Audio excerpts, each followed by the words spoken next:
Can you tell me what a lie is? It's not the truth. Can you tell me what the truth is? It's not a lie. If I told you your mother was in the courtroom here today, would that be the truth? No, so. That would not be the truth. Why is that? Because she's not in the courtroom? No, so. Okay. Where is your mother? Jail. AJ, So. when is the last time that you saw your mother? Do you remember? No, so. Has it been a long time? Yes, so. That woman sitting right there between them. Have you ever seen her before? Yes, so. Who is that? My mother. Now you recognize your mother? Yes, so. AJ? AJ, Yes, so. give me your hand. All right.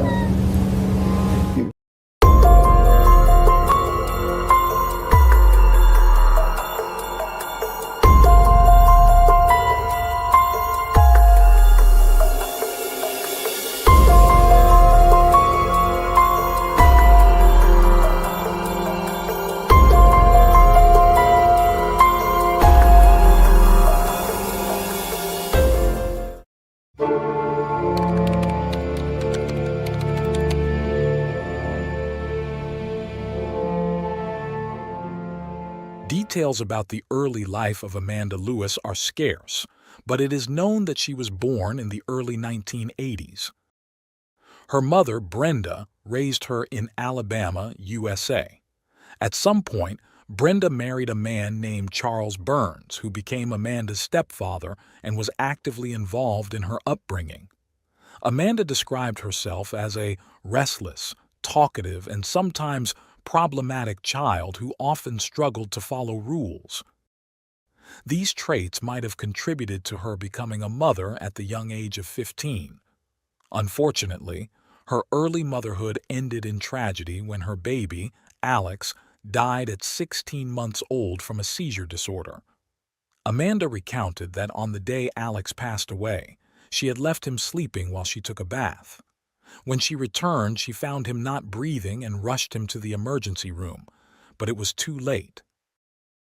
Later, while still in Alabama, Amanda entered what seemed to be a stable relationship, resulting in the birth of 2 children, Adriana Elaine Hutto and Andrew Jordan Hutto.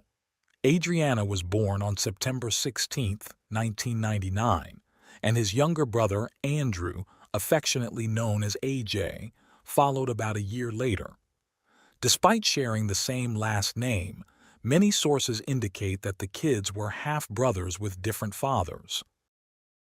After the relationship ended, Amanda relocated with her children to a small community called Esto in Florida.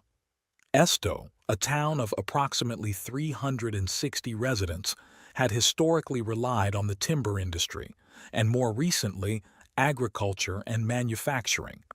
It also attracted tourists seeking natural beauty and tranquility. Amanda quickly adapted to her new environment, appreciating the peace and basic amenities it offered. She trained as a nursing assistant and secured a job at a nearby care and rehabilitation center, which provided her with stability. Despite the semblance of a stable life with a steady job, a simple home, and her 2 children, Amanda faced significant challenges. Her eldest daughter, Adriana, who was 7 at the time, was diagnosed with attention deficit hyperactivity disorder, ADHD. ADHD is a common neurodevelopmental disorder in children, characterized by difficulties in maintaining attention, impulsivity, and high levels of activity. Amanda found it challenging to form a close and calm relationship with Adriana, who required medication to manage her symptoms. The difficulties with Adriana contrasted with her relationship with AJ, which seemed to be less strained. She got along well with him as he was a calm child who could spend hours playing with his toy tractors. The contrast between the siblings' personalities was striking. Adriana required more attention both at home and at school, where the teachers were aware of her condition. However, this did not prevent Amanda from being called in on several occasions because her daughter had gotten into fights with other classmates, used foul language, or caused some sort of trouble. Additionally, Adriana occasionally wet her pants. Despite these setbacks, her teacher noted that her behavior was improving, and she was a smart girl who loved to read. At home, Adriana displayed the same behaviors, leading Amanda to frequently resort to time out as a form of punishment. This practice involves removing the misbehaving child from the area where the incident occurred, placing them in a separate spot, and leaving them alone to calm down and, if possible, reflect on their actions. However, as Amanda later admitted, not all moments were reflective. On some occasions, she used physical punishment to curb her daughter's misbehavior. At some point, Amanda met a new partner, a young man named Alan Carnley, who also came from Alabama. He had just come out of a failed relationship, from which he had 2 children. It appears that Alan's breakup was amicable, as there were no custody issues, and his children frequently visited and spent time with him and his new family. The events that unfolded in the summer of 2007 would change their lives forever. The family lived in a refurbished trailer on a spacious plot of land. That summer was particularly hot in Florida, so Alan decided to buy a pool to help beat the heat. The pool provided an opportunity for family fun, as his kids were also visiting at the time. The pool excited everyone, and the couple set strict rules for Amanda's younger children, prohibiting them from using it without an adult present. Amanda even removed the ladder to prevent the kids from accessing the pool unsupervised, storing it in the shed to eliminate any temptation. On Wednesday, August 8, 2007, early in the morning, Amanda returned home exhausted after a night shift at work. Eager to catch up on lost sleep, she decided to take a nap before starting the day's family activities, which included shopping for school supplies. That morning, the kids woke up and, according to Amanda, didn't want breakfast. After saying goodbye to her partner as he left for work, she left the kids watching cartoons on TV. One of Alan's sons, who was also in the house, was woken up by his father but was too sleepy to stay awake. He barely heard Adriana and AJ arguing before dozing off again. He heard them yelling, but it was nothing out of the ordinary, so he went back to sleep. According to Amanda's later account, she woke up sometime before noon and began tidying up the house before heading out with her children to shop for school supplies. Since they would have to wait a bit, she suggested that the kids go outside to play while she finished her chores. At one point, AJ came into the house to tell her that Adriana was in the pool. Initially, this didn't alarm her. She assumed her daughter was just playing near the pool. She instructed AJ to call Adriana and have both kids come back inside. Amanda then went back into the house, picked up her cell phone, and called her partner. She was talking to Alan while walking towards the window overlooking the pool. Everything changed when she saw AJ standing on a ladder at the edge of the pool, splashing his hands in the water. Amanda immediately ran outside, pulled her son away from the pool's edge, and was horrified to see Adriana floating face down in the water, her skin blue and lifeless. She described how she stretched her arms from the poolside, grabbed her daughter's feet, and pulled her out of the water. Once she had Adriana in her arms, she laid her on the grass, face up. The phone call with Alan was still active, and she screamed to him what had happened.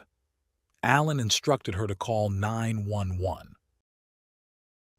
As emergency personnel arrived, Amanda began performing CPR on Adriana, relying on her training as a nurse, although she admitted she had never had to use those skills in a real-life situation until then. The first responders on the scene were firefighters, with Unit Chief Charles taking over the resuscitation efforts as they awaited the arrival of medical and police teams. Their efforts seemed to yield some results. Adriana showed faint signs of life. Given the severity of Adriana's condition and the lack of advanced medical facilities in the small town of Esto, she was airlifted, accompanied by her mother, to the nearest hospital. Amid all the commotion, Alan's son woke up and, looking out the window, saw the frantic efforts to revive his stepsister. Before leaving, Amanda shouted to him to take care of his half-brother, AJ, and bring him inside. Later, the police contacted Amanda's children's grandparents to come and pick up AJ.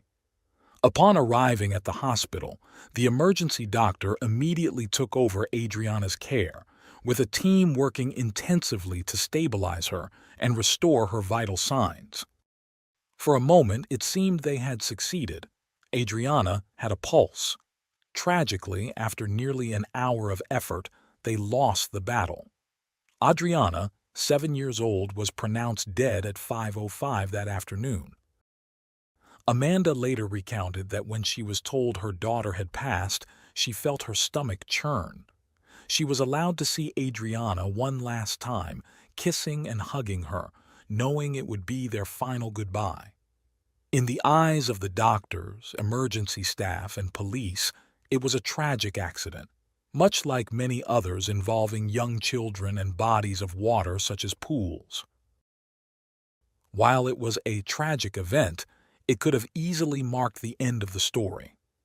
However, miles away from the hospital where Adriana was declared deceased, her younger brother, AJ, left everyone stunned with a shocking account. Upon arriving at his grandparents' house, as they tried to calm him down, the little boy suddenly said that his mother had drowned Adriana. Naturally, upon hearing such a statement, Brenda and Charles, Amanda's mother and stepfather, were completely shocked and bewildered. The couple talked with the boy for a while, thinking he might have misunderstood something, but after asking him some questions and finding his answers convincing, they decided to take AJ to the police station to speak with the officers. With the grandparents' permission, AJ was questioned by the police, during which he stated that his mother had held his sister underwater as a punishment. According to the boy's account that morning, Adriana had taken a bottle of window cleaner and sprayed it all over the living room, the curtains, and the TV. AJ continued, saying that when his mother discovered what had happened, she became very angry, dragged her 7-year-old daughter to the pool, put her in it, and held her head under the water until she stopped moving. This story was repeated multiple times during 2 interviews with investigators and a third with a child expert.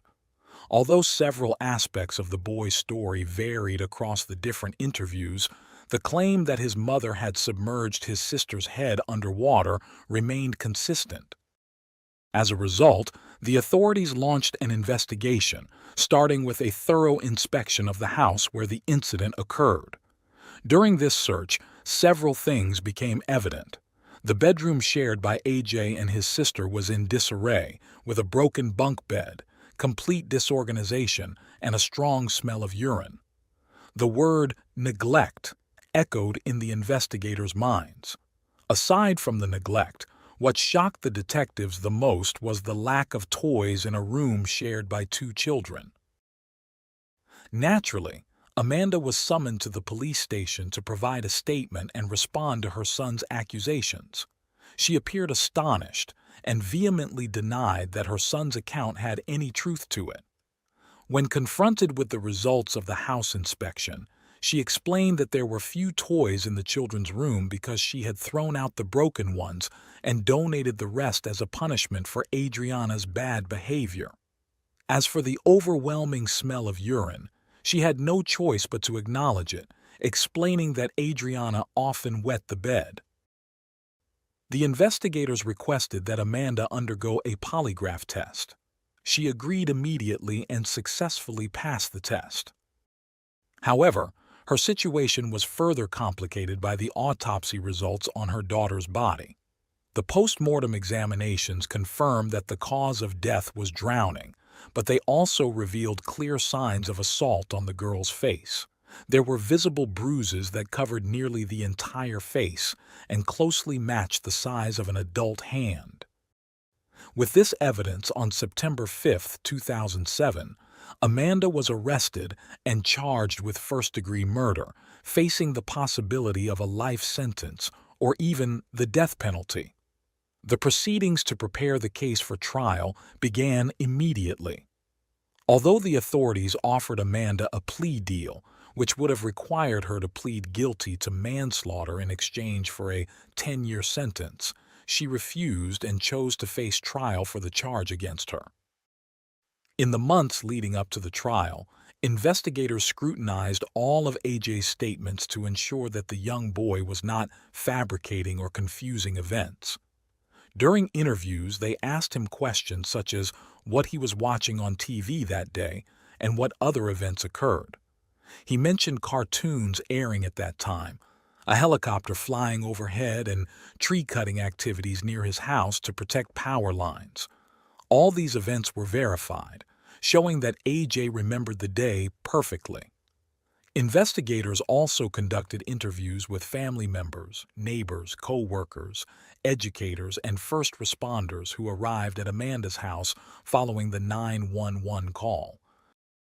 The goal was to understand the family dynamics and ascertain the truth of what had happened. One of the interviewees was the doctor who had informed Amanda of Adriana's death. The doctor noted that Amanda's reaction to the tragic news was peculiar, as she showed no signs of grief. Instead, she asked where the vending machine was. With all the evidence gathered, the case went to trial on February 9, 2008. Over the next 4 days, Amanda's fate would be decided. Witnesses for both the prosecution and the defense took the stand. Authorities who responded to Amanda's emergency call in August 2007 described the dramatic scene they encountered, seeing Adriana clinging to life before she ultimately passed away. Testimonies were also heard from Alan and his children, who spoke about the family dynamics and details of the day in question. Amanda's boyfriend recounted what he heard while on the phone with Amanda during the incident. Alan's son had little to contribute as he had been asleep all morning and only emerged after the commotion began. Alan's daughter wasn't present on the day of the incident, but she narrated an earlier event at her aunt Amanda's pool. She described Amanda trying to teach Adriana to swim despite the child's terror, at one point threatening to let her go.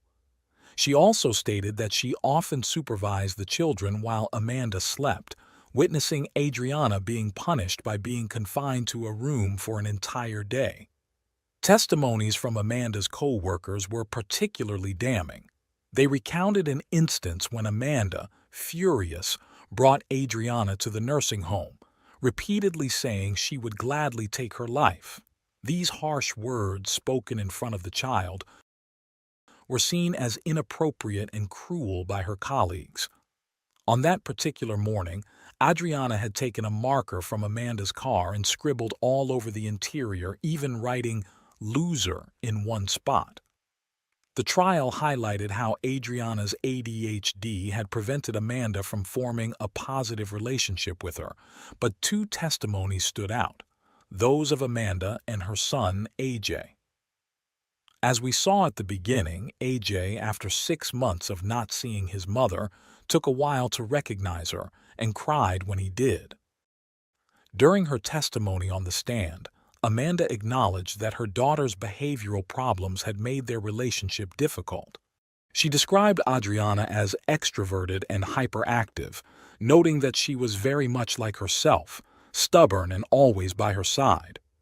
Amanda claimed that Adriana sometimes displayed violent behavior, recalling an incident where the girl threatened her younger brother with a sharp kitchen tool.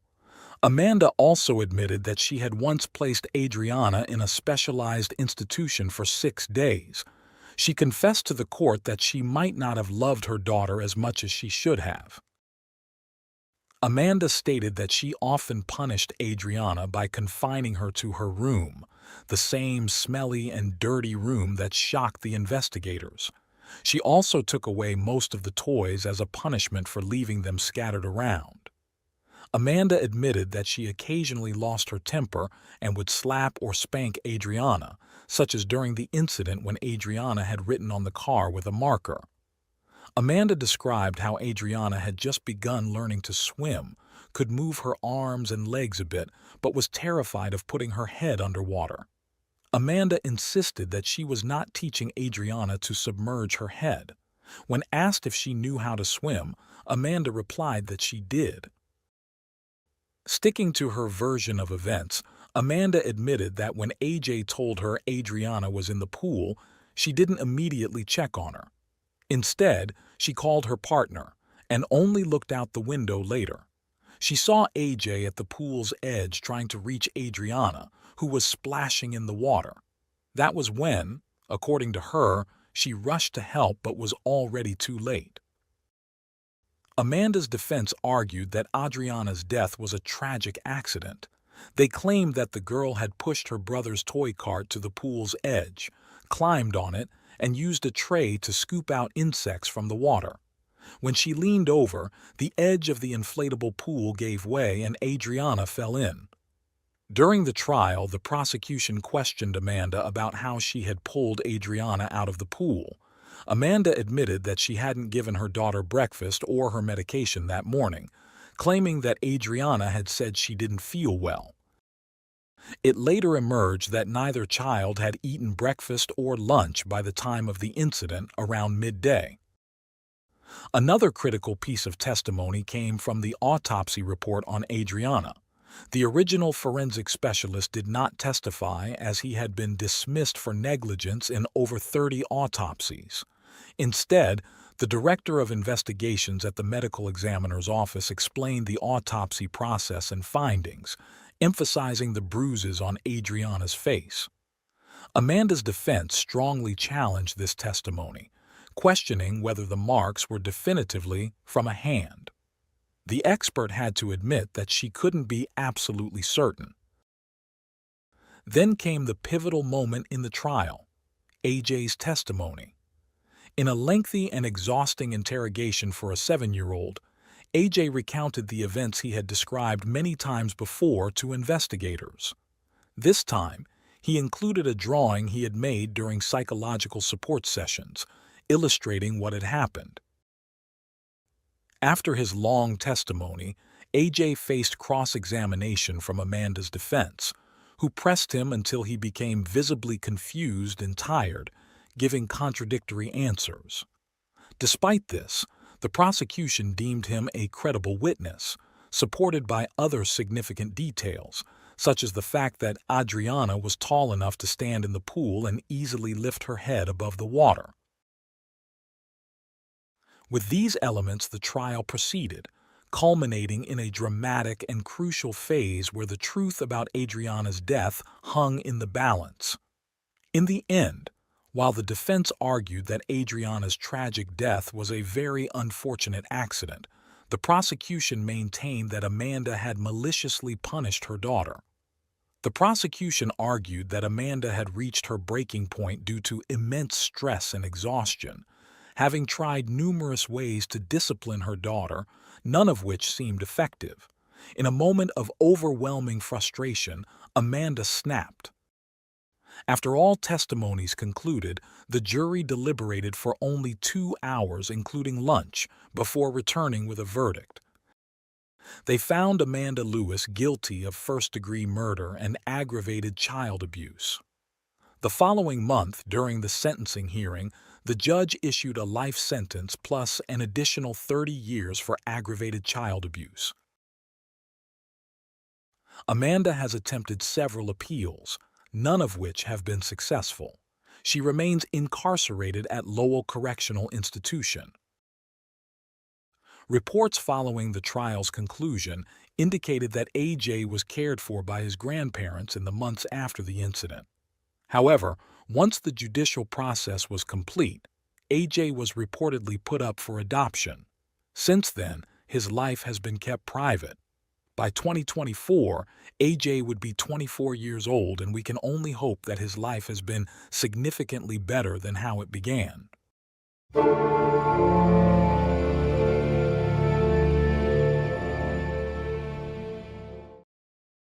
for tuning in to Unreal True Crime. If you're intrigued by mysteries from around the world, check out our new channel, Latin Crimes, where we dive into the gripping true crime stories of Latin America. Don't miss out. Subscribe now for more thrilling investigations. That night, Lise Coleman needed a babysitter to look after her 10-month-old son, Travis. Christine Falling, who had experience in babysitting, offered to take care of the baby at her house. The next morning, the little boy was found dead without any evident signs of aggression or violence. However, the police investigation revealed a much darker truth than anyone could have imagined.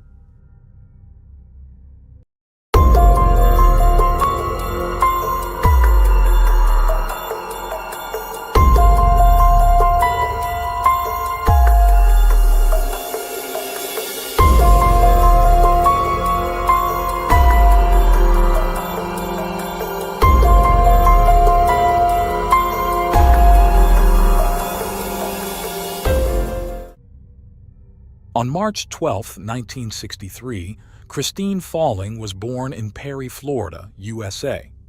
She was the second daughter of a couple who would be considered very unusual today. Her mother, Anne, was a minor, only 16 years old when she had Christine. The eldest daughter, Carol, was born more than a year earlier when Anne was just 14 or 15 years old. To this already dramatic picture was added the significant age difference with Thomas, her father, who was 65 years old. Throughout history, there have been a few uncommon relationships where a large age difference does not matter, and the marriage is very happy. However, this was not the case with Anne and Thomas. A few months after Christine was born, her mother left the house, leaving her and her sister Carol in the care of their father, who worked as a lumberjack and had little to no parenting skills. However, the young mother did not run away forever.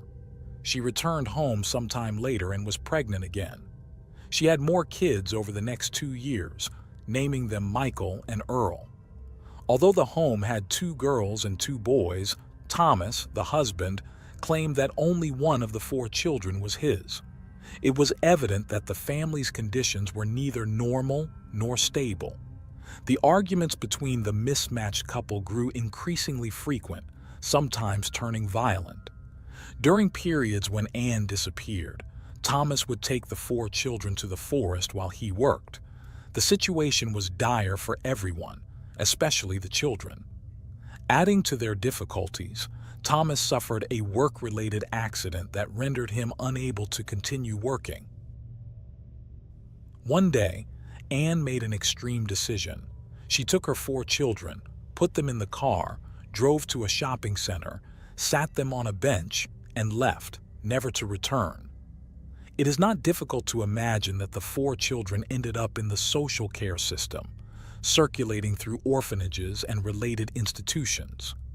No further information is found about the 2 younger brothers, Michael and Earl.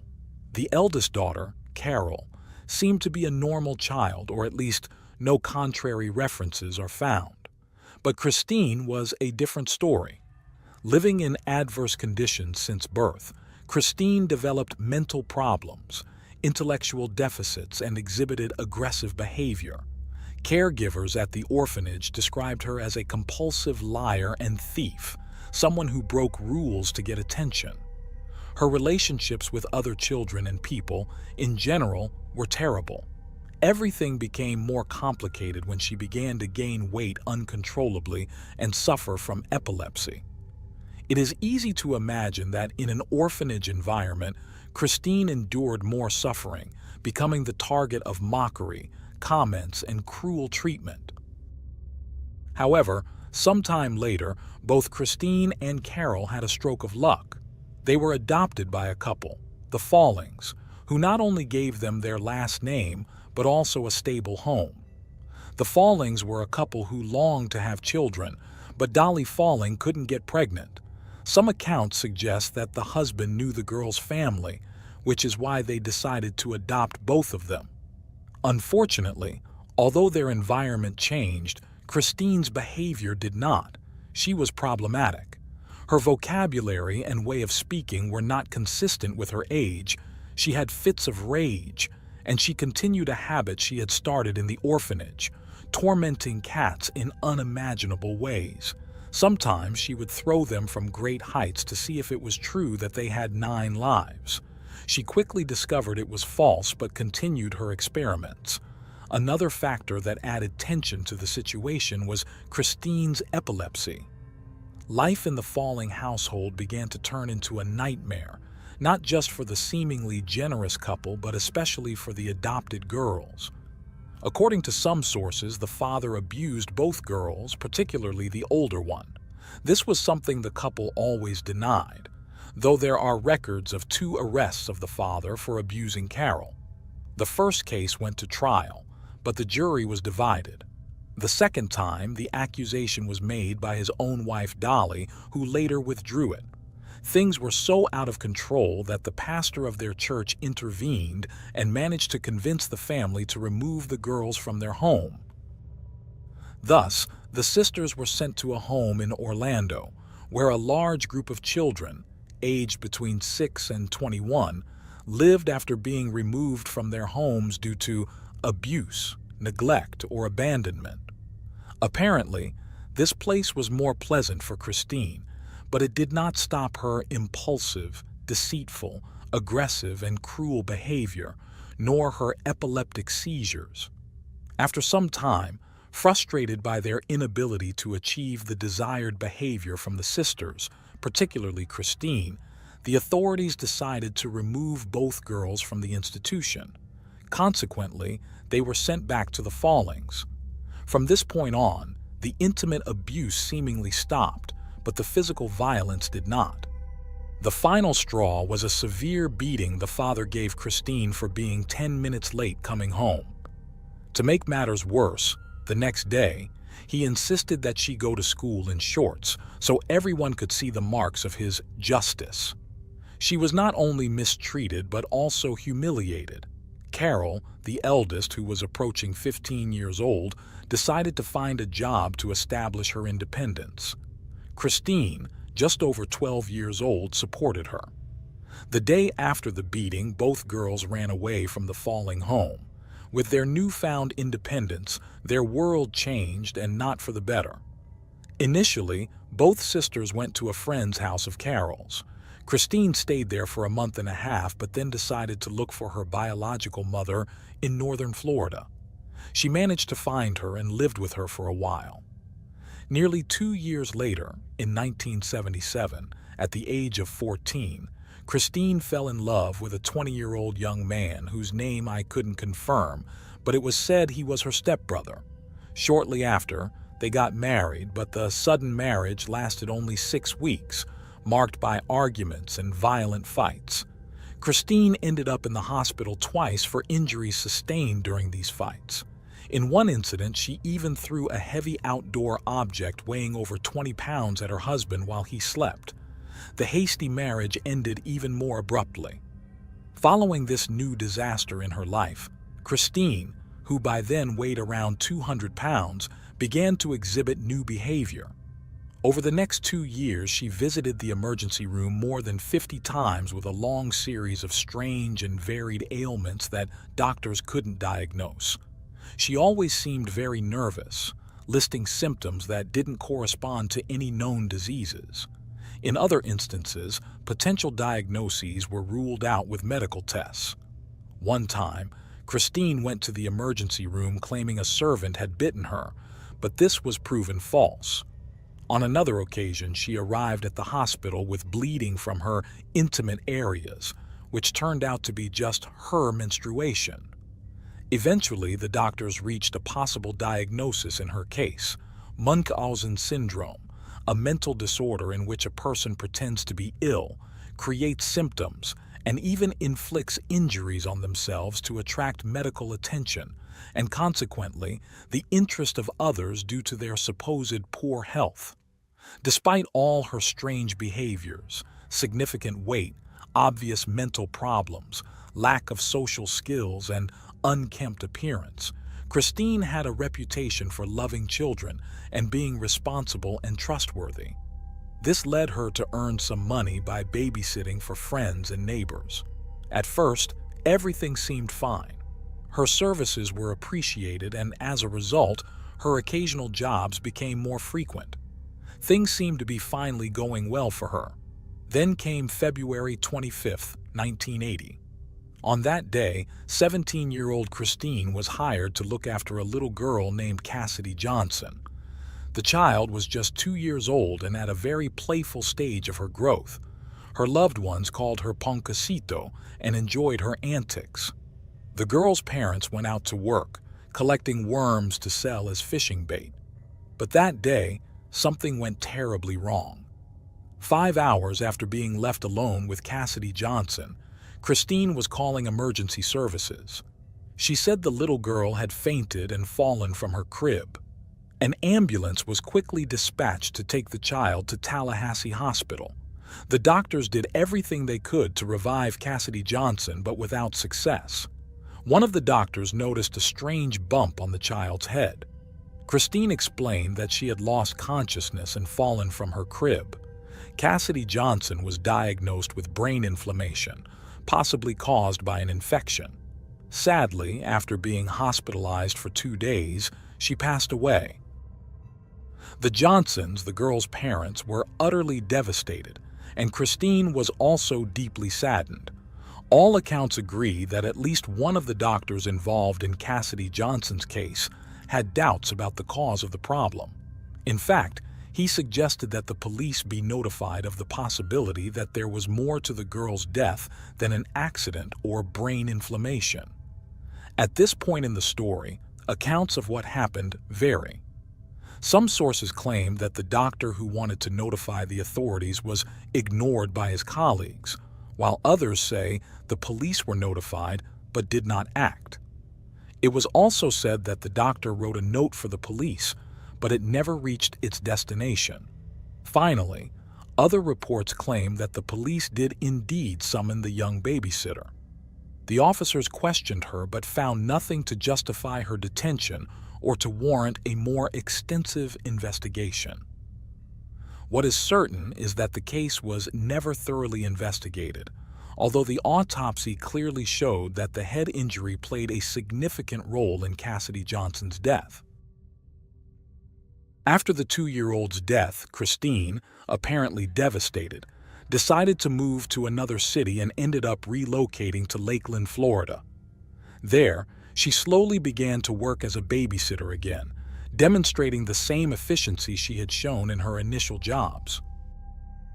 A year had passed since the death of Cassidy Johnson, and by then, Christine was 18 years old. Some distant relatives asked her to take care of their 4-year-old Jeffrey Davis. Once again, tragedy struck when the boy suddenly stopped breathing for no apparent reason. Christine called emergency services and Jeffrey's parents, but there was nothing they could do. The boy arrived at the hospital already deceased. In this case, as the cause of death was unknown, an autopsy was performed. The doctors concluded that Jeffrey had died from myocarditis, an inflammation of the heart muscle that reduces the heart's ability to pump blood. A virus can cause myocarditis, an adverse reaction to medication, or a general inflammatory condition, which can sometimes lead to sudden death. With this result, no one suspected the babysitter. The parents accepted the doctor's diagnosis of their son's sudden death. Once again, the young caretaker appeared devastated, and this time it wasn't just any death, it was a family member. Just 3 days after Jeffrey's unexpected death, Christine was asked to take care of another child, Joseph Spring, for a few hours. Joseph, a 2-year-old cousin of Jeffrey, needed care while his parents attended Jeffrey's funeral. Incredibly, the tragedy repeated itself. A few hours after leaving Joseph with Christine, the child was dead. Christine claimed she had left the boy sleeping and then heard a scream. When she ran to see what had happened, she found Joseph dead. The health professionals who examined Joseph's body concluded that both Jeffrey and Joseph had died from the same cause, myocarditis caused by an infection. Although no one had concrete evidence or real arguments, rumors began to circulate in the town about the string of coincidences surrounding Christine's babysitting jobs. Even Christine herself started saying that a curse seemed to follow her, bringing death to the children she cared for. The babysitter appeared deeply affected, and everyone knew she had some mental disabilities, but no one really believed she was capable of murdering the children. Consequently, as suddenly as they started, the rumors began to die down. Voices of consolation emerged for young Christine, telling her to calm down and that it was all a series of unfortunate events. Christine gained even more sympathy when she was hospitalized with a viral infection in her digestive system. But this brought a new question. Had she infected the children she was caring for with a virus that proved fatal for them? But very soon, Christine was cleared of the initial suspicions when the doctors found no connection between the virus she had contracted and the one that caused the children's myocarditis. The general conclusion was that bad luck was solely responsible for the deaths. Consequently, Christine was seen almost as a victim. Besides being physically unattractive and mentally underdeveloped, she seemed to be followed by misfortune. Those who knew Christine defended her passionately. They couldn't conceive that she could be responsible for the children's deaths or even capable of harming a child in any way. Additionally, at that time, infant mortality was relatively common in impoverished areas of the cities. After these harsh experiences, Christine decided to move back to her hometown of Perry. On her own initiative, she decided to stop caring for young children. With that decision made, she took the necessary steps to get certified and registered to care for the elderly. Soon, she began working for William Swindle, a 77-year-old man diagnosed with terminal cancer. William lived alone and needed someone to help with household tasks, shopping, cooking, organizing the house, assisting with his needs, and keeping him company. However, the new caregiver didn't even get the chance to prove she could care for the elderly, because on her first day, William passed away. As in so many previous instances, Christine called emergency services, who found the man unconscious on the kitchen floor. He was rushed to the hospital, but he was declared dead upon arrival. Although no autopsy was apparently performed, the cause of death was listed as a massive heart attack. A week later, in the midst of a hot summer, Christine decided to go out with her stepsister Betty Jean Daniels, who was 19 years old. It was July 14th, 1981. Christine accompanied Betty to a vaccination center so that Betty's baby, Jennifer Daniels, could receive her immunizations. On the way home, Betty stopped at a store to buy some diapers and left Christine in the car with the 8-month-old baby. When she returned with her purchases, Christine told her that it seemed the baby had suddenly stopped breathing. Initially, the mother was not alarmed. She said that sometimes babies breathe so softly that it's barely noticeable. But when she checked Jennifer, she realized the baby was indeed not breathing, and her skin had a bluish tint. The distressed mother immediately drove to the nearest emergency room, where the baby was declared dead. It was thought to be a case of sudden infant death syndrome, or a rare reaction to the vaccines received. At this point in the story, part of Christine's life goes unaccounted for. There is a period of about a year during which there is no information about her activities. The next reference takes us to July 2nd, 1982, when Liz Coleman asked Christine to babysit her 10-week-old son, Travis Coleman.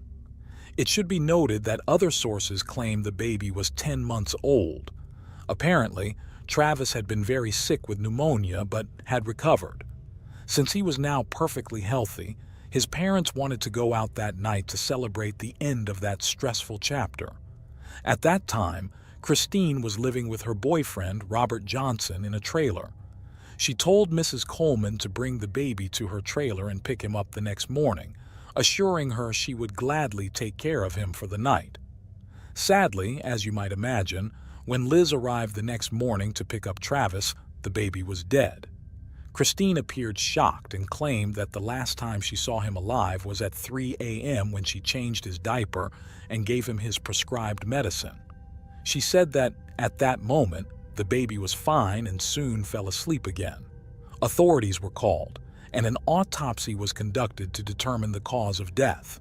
Initially, it was thought to be a new respiratory problem or a relapse of the pneumonia he had suffered. However, during the post-mortem examination, specialists found internal injuries consistent with mechanical asphyxiation. Meanwhile, Christine was interviewed by a local news outlet about Travis's death. She stated that she had experienced the deaths of 5 children, and although she didn't know what was happening, it was enough to scare her. Travis was Christine's last victim. The medical personnel notified the police that the baby's death was intentional. The police immediately arrested Christine, who soon became known as the babysitter killer. Christine was subjected to police interrogations and evaluated by psychiatric specialists. It wasn't long before the 19-year-old confessed. Christine claimed she heard voices in her head telling her, kill the baby," which wouldn't stop until she did it. She also gave some personal reasons for committing the murders. Her account was both sad and chilling. Referring to her first victim, Cassidy Johnson, Christine said they had been playing outside, and the girl was very agitated. When it was 8 o'clock and the child wouldn't calm down, she suffocated her until she stopped breathing and turned purple. Her heart had stopped, her pulse was gone, and she wasn't breathing. Christine tried to resuscitate her but couldn't. Regarding the case of Jennifer, Christine explained that the little girl was constantly crying, which drove her crazy, so she put her hands around her neck and squeezed until she stopped.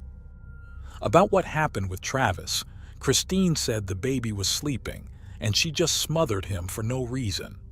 She continued to give gruesome details, telling authorities that she copied the method from something she saw on television, but added her own touches. She described it as an easy and simple method. After adding that she killed them without knowing why, she explained that she would place a blanket over their mouth and nose and press until they stopped moving, ensuring no one could hear them scream. When she learned she could be sentenced to death in the electric chair, Christine pleaded guilty to the 3 described murders. She claimed she had nothing to do with the others. Authorities were confident that the other 3 victims were also killed by her, but by then, it would have been very difficult to prove, so they decided to leave it at that. In late 1982, Christine Falling was sentenced to 3 concurrent life sentences, with the possibility of parole after serving 25 years. 3 years after entering prison, Christine also confessed to the murder of William Swindle, the 77-year-old patient who lived only a few hours after being placed in her care. In prison and over the years, specialists have stated that Christine did not actually hear voices in her head. Behind bars, she returned to her old habit of claiming to suffer from numerous and strange illnesses, frequently visiting the doctor. Officially, Munchausen syndrome was never diagnosed, but when she had her first opportunity to apply for parole in 2007, a mental health specialist said he believed she indeed suffered from the syndrome and consequently posed a danger to the public. No one came forward to speak on Christine's behalf, and her early release was denied. She had another opportunity before the parole board in 2017, but again, her request was denied. According to one source, her case could be reviewed again in 2024, while Christine continues serving her sentence at Lowell Correctional Institution in Ocala, Florida. Before concluding, it's worth noting that besides the children mentioned in this case, there were reportedly 3 others whom Christine may have also tried to kill, but fortunately, she did not succeed. Leading the list is a 3-year-old named Kylie Summerling, who became seriously ill while in Christine's care. The child was diagnosed with meningitis, but thankfully survived. The other two were brothers Charles and Jeffrey Hale, aged 3 years and 14 months respectively. Both also became seriously ill while under Christine's care and required hospitalization, though the details were not specified. The Hale brothers were lucky and recovered from their illnesses.